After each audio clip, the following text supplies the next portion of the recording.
ರಾಮನಗರದಲ್ಲಿ ನಮ್ಮ ನೂತನ ಸಂಸದರಾಗಿ ಡಾಕ್ಟರ್ ಸಿ ಎನ್ ಮಂಜುನಾಥ್ ಅವರು ಆಯ್ಕೆ ಆದಮೇಲೆ ಭಾಳ ಕ್ರಿಯಾಶೀಲವಾಗಿ ಕೆಲಸಗಳನ್ನು ಮಾಡ್ತಾಯಿದ್ದಾರೆ.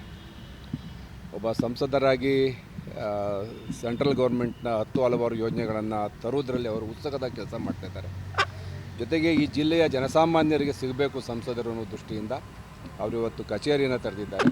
ಹಾಗಾಗಿ ನಾನು ಬಂದು ಅವರಿಗೆ ಶುಭವನ್ನು ಹಾರೈಸಿ ಮುಂದಿನ ದಿನಗಳಲ್ಲಿ ಅವರು ಜನಸ್ನೇಹಿಯಾಗಿ ಜನಸಾಮಾನ್ಯರ ಕಷ್ಟ ಸುಖಗಳಿಗೆ ಸ್ಪಂದಿಸ್ತಕ್ಕಂಥ ಕೆಲಸವನ್ನು ಸಂಸದ ಜೊತೆಯಲ್ಲಿ ನಾವು ನಮ್ಮ ಎಲ್ಲ ಪ್ರಮುಖರು ಎಲ್ಲ ನಮ್ಮ ಪಕ್ಷದ ಏನು ಮುಖಂಡರುಗಳಿದ್ದಾರೆ ಅವರಿಗೆಲ್ಲ ಅನುಕೂಲ ಆಗೋ ದೃಷ್ಟಿಯಿಂದ ಒಳ್ಳೆ ಕೆಲಸ ಮಾಡಿದ್ದಾರೆ. ಕಚೇರಿ ಓಪನ್ ಮಾಡಿದ್ದಾರೆ. ಶುಭ ಆಗಲಿ.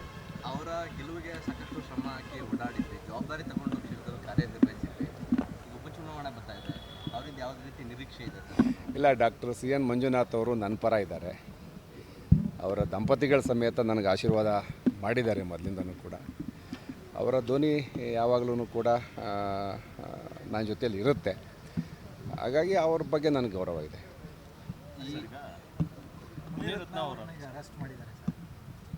ನಾನು ಈಗ ಮಾಧ್ಯಮದಲ್ಲಿ ನೋಡಿ ತಿಳ್ಕೊಂಡೆ, ಬೆಳಿಗ್ಗೆ ಮುನಿರತ್ನ ಅವರನ್ನು ಅರೆಸ್ಟ್ ಮಾಡಿದ್ದಾರೆ ಅಂತೇಳಿ ಗೊತ್ತಾಯಿತು. ಅದ್ರ ಬಗ್ಗೆ ನನಗೆ ಸರಿಯಾದಂಥ ವಿಚಾರ ಗೊತ್ತಿಲ್ಲ. ಇದೇನು ರಾಜಕೀಯ ಪ್ರೇರಿತನಾ ಇಲ್ಲ ಅವರು ಯಾವುದೇ ರೀತಿ ಆ ಥರ ಅಪರಾಧ ಮಾಡಿದಾರೋ ಅನ್ನೋದ್ರ ಬಗ್ಗೆ ನನಗೆ ಸರಿಯಾದಂಥ ಮಾಹಿತಿ ಇಲ್ಲ. ಇನ್ನೂ ಸ್ವಲ್ಪ ಎಲ್ಲ ತಿಳ್ಕೊಂಡು ಆಮೇಲೆ ನಿಮಗೆ ಪ್ರತಿಕ್ರಿಯಿಸ್ತೀನಿ. ಈಗ ಗೊತ್ತಿಲ್ಲ ರೀ, ಮಾತಾಡಿದ್ದಾರೆ ಅನ್ನೋದಕ್ಕಿಂತ ಹೆಚ್ಚಾಗಿ ಅದು ನಿಜವಾಗಲೂ ಅವರು ಮಾತಾಡಿರ್ತಕ್ಕಂಥ ಆಡಿಯೋನ ಅದು ಕನ್ಫರ್ಮ್ ಆಗಿದೆಯಾ? ಆಮೇಲೆ ಅಲ್ಲಲ್ಲಿ ಇದು ಸುದ್ದಿ ಬರ್ತಾಯಿದೆ. ನಮ್ಮ ನಾಯಕರು ಅಶೋಕ್ ಅವರು ಹೇಳಿದ್ದಾರೆ ಇದೊಂದು ರಾಜಕೀಯ ಪ್ರೇರಿತ ಅಂತೇಳಿ. ಗೊತ್ತಿಲ್ಲ, ಮಾತಾಡಿದರೆ ಏನಾರು ಸಮಾಜ ವಿರೋಧಿ ಮಾತಾಡಿದರೆ ಕಾನೂನು ಕ್ರಮ ಆಗಲೇಬೇಕಾಗತ್ತೆ. ಅದರಲ್ಲೇನು ಯಾವುದೇ ರೀತಿಯ ಮುಲಾಜಿಲ್ಲ. ನೋಡೋಣ ಮುಂದೆ ಏನಾಗುತ್ತೆ ಅಂತ. ನೀವು ಸಭೆಗಳನ್ನ ಮಾಡ್ತಾ ಇದ್ದೀರಿ ಚನ್ನಪಟ್ಟಣ ಗ್ರಾಮ ಪಂಚಾಯತಿ ಮಟ್ಟದಲ್ಲಿ, ಯಾವ ರೀತಿ? ಈಗ ನಾನೀಗ ನನ್ನ 5 ಜಿಲ್ಲಾ ಪಂಚಾಯತಿಯ ಪ್ರಮುಖರ ಸಭೆ ಕರೆದಿದ್ದೆ. ಇವತ್ತು ಬೆಳಗ್ಗೆ ಚನ್ನಪಟ್ಟಣ ಟೌನ್ನ ಪ್ರಮುಖರ ಸಭೆ ಕರೆದಿದ್ದೆ. ಬುಧವಾರದಿಂದ ಹಳ್ಳಿಗಳಿಗೆ ಹೋಗ್ತಾಯಿದ್ದೀವಿ. ಜನಗಳ ಪ್ರತಿಕ್ರಿಯೆ ಚೆನ್ನಾಗಿದೆ. ಒಬ್ಬರು NDA ಅಭ್ಯರ್ಥಿಯಾಗಿ BJP ಮತ್ತು JDSನ ಸಂಯುಕ್ತ ಅಭ್ಯರ್ಥಿಯಾಗಿ ನಾನು ಬರ್ತೀನಿ, ನನಗೆ ಆಶೀರ್ವಾದ ಮಾಡಿ ಅಂತ ಕೇಳ್ತಾ ಇದ್ದೀನಿ. ಜನ ಚೆನ್ನಾಗಿ ಪ್ರತಿಕ್ರಿಯಿಸ್ತಾ ಇದ್ದಾರೆ. ಆಪರೇಷನ್ ಹಸ್ತ ಅಂದರೆ BJP JDS ಮುಖಂಡರನ್ನ ಸೆಳೆಯುವಂಥ ಕೆಲಸ ಕಾಂಗ್ರೆಸ್ನಿಂದ ಆಗ್ತಾ ಇದೆ. ಅಂದರೆ ನೀವು ಇನ್ನೂ ಅಭ್ಯರ್ಥಿ ಆಯ್ಕೆ ಡಿಲೇ ಆದರೆ ಅವರು ಅದು ಅನುಕೂಲ ಆಗಲ್ವಾ? ಅದೇನು ಆ ಥರ ಏನು ನಮ್ಮ ತಾಲೂಕಲ್ಲಿ ಪರಿಣಾಮ ಬೀರೋದಿಲ್ಲ. BJP JDS ಒಂದಾದರೆ ಅದೊಂದು ದೊಡ್ಡ ಶಕ್ತಿ. ಈ ಸಣ್ಣ ಪುಟ್ಟ ದುಡ್ಡು ಕೊಡ್ತಕ್ಕಂಥದ್ದು, ಈಗ ನಗರಸಭೆ ಸದಸ್ಯರನ್ನು ಸೆಳೆದಿದ್ದಾರೆ ಅಂತ ನೀವು ಹೇಳ್ತಾ ಇದ್ದೀರಿ. ಚನ್ನಪಟ್ಟಣದಲ್ಲಿ JDSನ 15 ಸದಸ್ಯರನ್ನು ಅವರು ತಗೊಂಡಿದ್ದಾರೆ. ನನಗನ್ಸುತ್ತೆ ಆ ಸದಸ್ಯರು ಪಾರ್ಲಿಮೆಂಟ್ ಚುನಾವಣೆಯಲ್ಲಿ ಹೋಗಿದ್ದರು. ಈಗ ಬಹುಶಃ ನಮ್ಮ ಚುನಾವಣೆಯಲ್ಲಿ ಮಾನಸಿಕವಾಗಿ ನಮ್ಮ ಜೊತೆಲಿ ಬರ್ತಾರೆ ಅನ್ನೋ ಒಂದು ವಿಶ್ವಾಸ ಇದೆ. ಈ ಸೆಳೆಯೋದು ಏನಾಗಲ್ಲ. ಇದು ಜನಸಾಮಾನ್ಯರ ಚುನಾವಣೆ. ಪ್ರತಿಯೊಬ್ಬ ಮತದಾರರಿಗೂ ಕೂಡ ಯಾರನ್ನು ಆಯ್ಕೆ ಮಾಡಬೇಕು ಅನ್ನೋ ಒಂದು ಸಾಮಾಜಿಕ ಜವಾಬ್ದಾರಿ ಇರ್ತದೆ. ಜನ ಆಯ್ಕೆ ಮಾಡ್ತಾರೆ. ತಪ್ಪೇನಿಲ್ಲ. ನಿಖಿಲ್ ಅವರು ನಾವು ಗೊಂದಲ ಏನು ರೀ, ನಾವು 2 ಪಕ್ಷದವರು 2 ಪಕ್ಷದ ಕಾರ್ಯಕರ್ತರನ್ನ ಒಗ್ಗೂಡಿಸೋ ದೃಷ್ಟಿಯಿಂದ ಅವರು ಸಭೆ ಮಾಡಬೇಕು, ನಾವು ಸಭೆ ಮಾಡಬೇಕು. ಇದರಲ್ಲಿ ಗೊಂದಲ ಇಲ್ಲವೇ ಇಲ್ಲ. ನಾವಿಬ್ಬರು ಒಟ್ಟಾಗಿ ಸಭೆಗಳು ಮಾಡ್ತಾ ಇರ್ತೀವಿ, ಒಟ್ಟಾಗಿ ಚುನಾವಣೆಗೆ ಹೋಗ್ತೀವಿ. ಇಲ್ಲ, ಭಾಳ ಜನ ನಮ್ಮ ಮುಖಂಡರುಗಳು ಅವ್ರನ್ನ ಭೇಟಿ ಮಾಡಿದ್ದಾರೆ, ಮಾತಾಡಿದ್ದಾರೆ. ನಾವು ಒಟ್ಟಿಗೆ ಚುನಾವಣೆ ಮಾಡಲೇಬೇಕು ರೀ. ನಮ್ಮಲ್ಲಿ ಒಡಕು ಇಲ್ಲವೇ ಇಲ್ಲ ಮಾದೇವಸ್ವಾಮಿ ಅವರೇ. ಚುನಾವಣೆ ಒಟ್ಟಿಗೆ ಮಾಡ್ತೀವಿ. ಚುನಾವಣಾ ನೀತಿ ಈಗ ಚುನಾವಣೆ ಡಿಕ್ಲೇರ್ ಆದಮೇಲೆ ಇದಕ್ಕೆಲ್ಲ ಉತ್ತರ ಸಿಗುತ್ತೆ. ಇನ್ನೂ ಚುನಾವಣೆ ಡಿಕ್ಲೇರ್ ಆಗಲಿಲ್ಲ. ನೀವೇ ಅನುಮಾನನ ವ್ಯಕ್ತಪಡಿಸ್ತಾ ಇರ್ತೀರಿ, ಅದಕ್ಕೆ ಉತ್ತರನೂ ಕಂಡ್ಕೋತಾ ಇರ್ತೀರಿ. 100ಕ್ಕೆ 100 ಭಾಗ ಟಿಕೆಟ್ ಸಿಗುತ್ತೆ.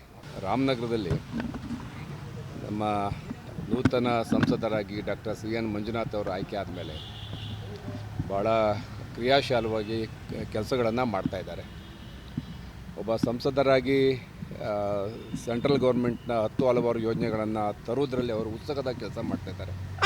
ಜೊತೆಗೆ ಈ ಜಿಲ್ಲೆಯ ಜನಸಾಮಾನ್ಯರಿಗೆ ಸಿಗಬೇಕು ಸಂಸದರು ಅನ್ನೋ ದೃಷ್ಟಿಯಿಂದ ಅವರು ಇವತ್ತು ಕಚೇರಿಯನ್ನು ತೆರೆದಿದ್ದಾರೆ.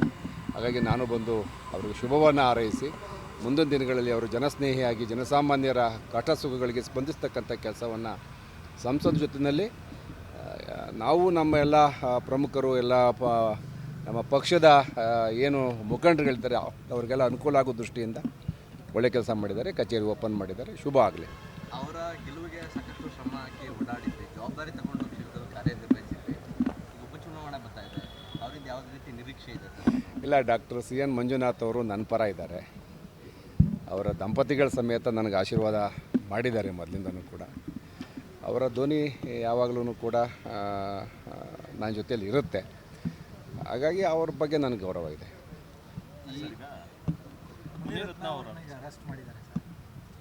ನಾನು ಈಗ ಮಾಧ್ಯಮದಲ್ಲಿ ನೋಡಿ ತಿಳ್ಕೊಂಡೆ ಬೆಳಿಗ್ಗೆ ಮುನಿರತ್ನ ಅವರನ್ನು ಅರೆಸ್ಟ್ ಮಾಡಿದ್ದಾರೆ ಅಂತೇಳಿ ಗೊತ್ತಾಯಿತು. ಅದ್ರ ಬಗ್ಗೆ ನನಗೆ ಸರಿಯಾದಂಥ ವಿಚಾರ ಗೊತ್ತಿಲ್ಲ. ಇದೇನು ರಾಜಕೀಯ ಪ್ರೇರಿತನಾ ಇಲ್ಲ ಅವರು ಯಾವುದೇ ರೀತಿ ಆ ಥರ ಅಪರಾಧ ಮಾಡಿದಾರೋ ಅನ್ನೋದ್ರ ಬಗ್ಗೆ ನನಗೆ ಸರಿಯಾದಂಥ ಮಾಹಿತಿ ಇಲ್ಲ. ಇನ್ನೂ ಸ್ವಲ್ಪ ಎಲ್ಲ ತಿಳ್ಕೊಂಡು ಆಮೇಲೆ ನಿಮಗೆ ಪ್ರತಿಕ್ರಿಯಿಸ್ತೀನಿ.